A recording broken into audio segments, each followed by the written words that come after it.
action figure cartoons of the 1980s. They were different. They were awesome. They were some of the coolest toys that ever pretty much came out directly related to content. And there's a reason for this. The ability for toy companies to produce and manufacture action figures based directly on animated series, while we obviously see it today, what happened in the 1980s was, well, to some, a magical time. To others, a time of terror, as children confused action figures, animation, and storylines, and couldn't really tell the difference when the toy line ended and the commercial began. Well, why did this happen? What was it about the 1980s that permitted so many animated series and toy lines to exist that, well, more or less, as the parent group said, were basically 22-minute commercials for the toy line? When kids tuned into the animated series, now they wanted to buy the toys. In fact, the toys were advertised right there, not only in the content, but between the content during the commercials. You would see a commercial for the toys airing during the animated series for the property. And it's understandable that parent groups fought back against this, feeling that the toy companies were using the animation to just push product on kids. Now, as adult collectors, we look back and say this is a golden age of action figures and content, and a lot of this is a beloved part of our childhood. So what was it about this time frame? What happened in the 1980s that was different, that changed everything and allowed toy companies to manufacture product based directly on the animated content? Well, it's an interesting story. And it's a story that doesn't get retold that much, and in some ways has been lost to time. But we've uncovered the facts here on the Spectre Creative Channel, and like all great stories, it begins with the FCC. Okay, I'm totally kidding. All great stories don't begin with the FCC, but this story begins with the FCC. And it starts all the way back in the 1940s, when the FCC first published their Blue Book.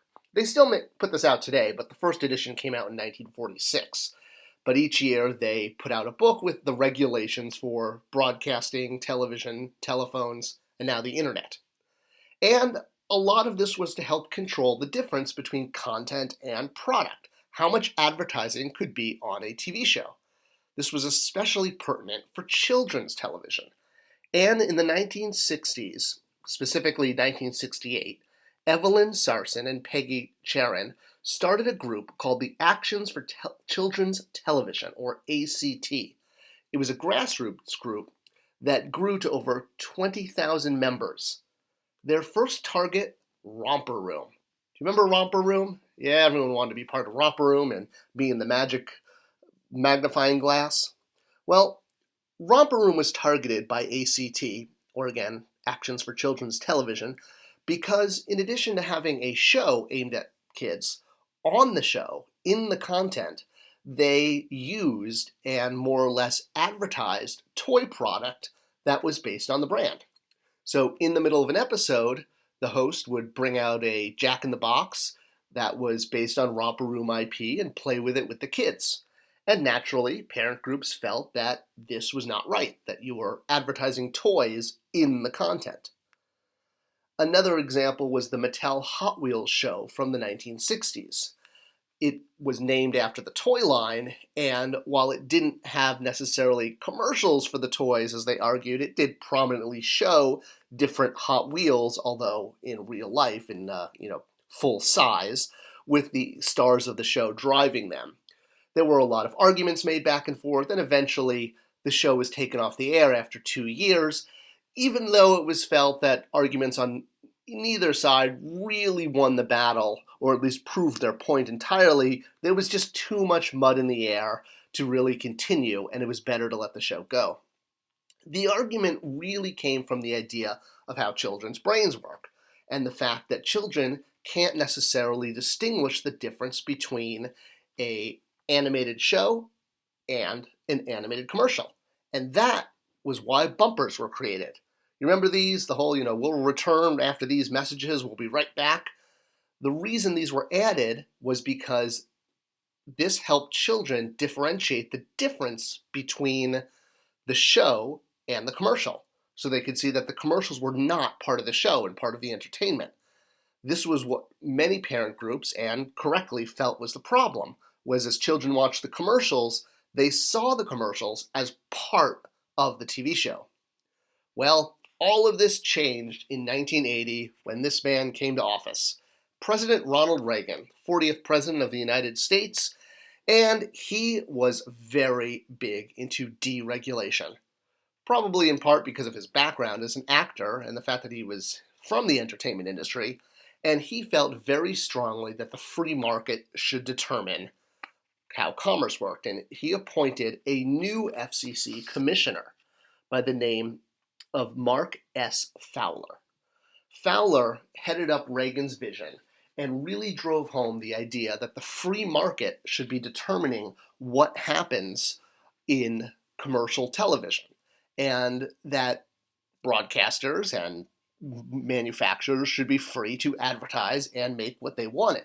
This was his legacy, and the changes he made to the FCC in 1980 and 1981 are the reason and the genesis for why we have so many cartoons in the 80s that were linked so tightly to toy lines.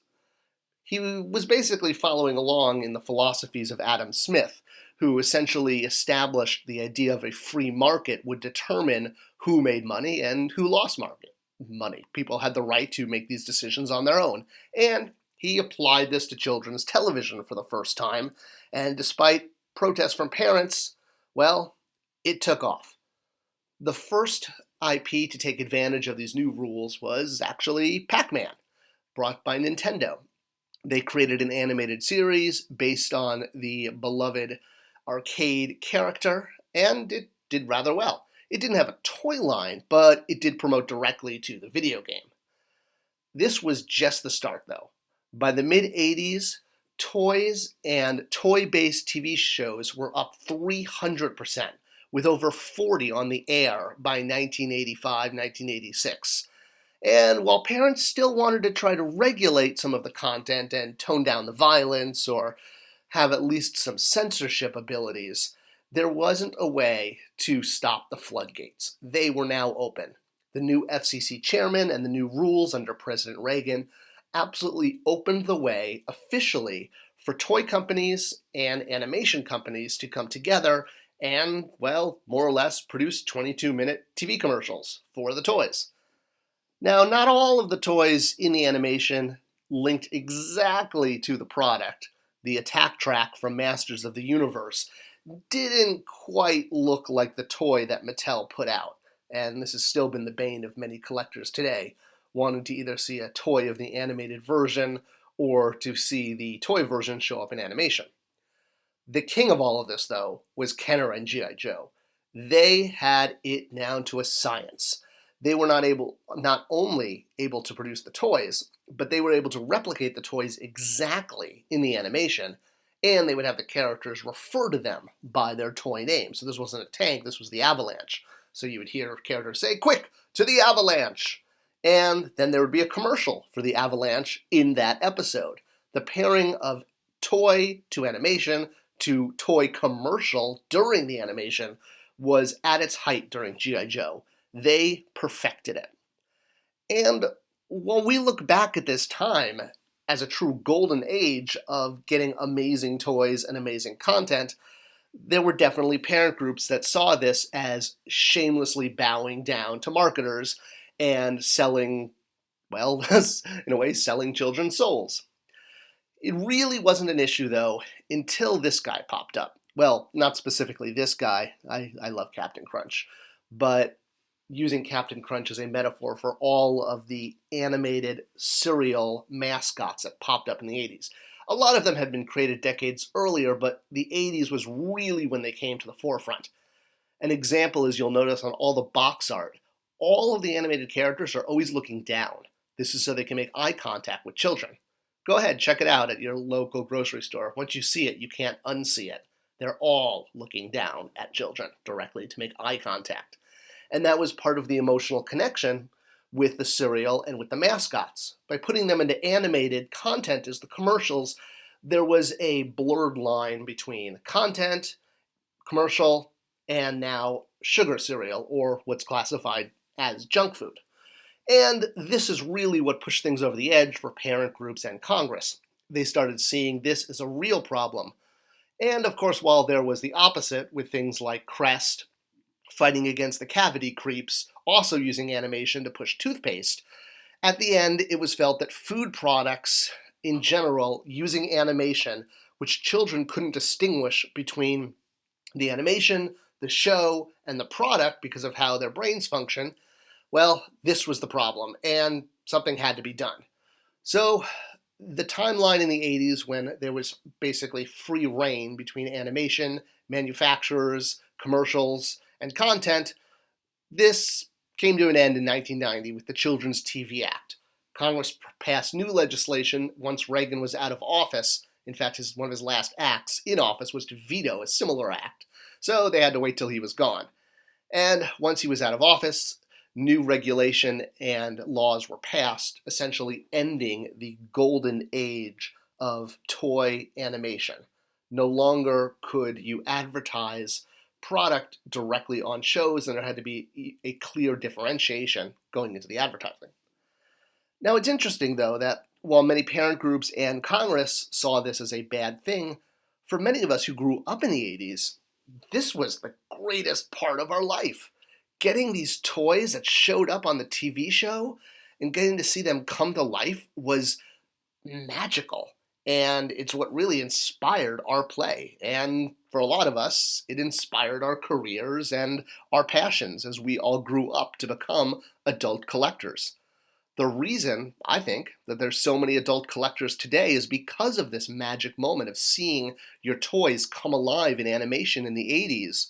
Well, that's why we hold on to them so much. This magical moment, that transition between toy and show didn't happen until this deregulation. And it's why you see toys now that are nostalgia-based, that are recreations of those toys now being resold to adults who collect, who maybe will pass them on to their own kids. It's really come full circle with product like this. And of course, the fact that Captain Crunch selling, or actually holding sugar cereal in his hand, being done as an adult collectible, is kind of the ultimate irony of it all. It was a golden age, and it all happened because of the deregulation of President Reagan. I hope you enjoyed this video, and if you'd like to see more like it, let me know. Leave comments below, subscribe and like, because it tells YouTube to share this with other people, and that's what we like to do, share fun content.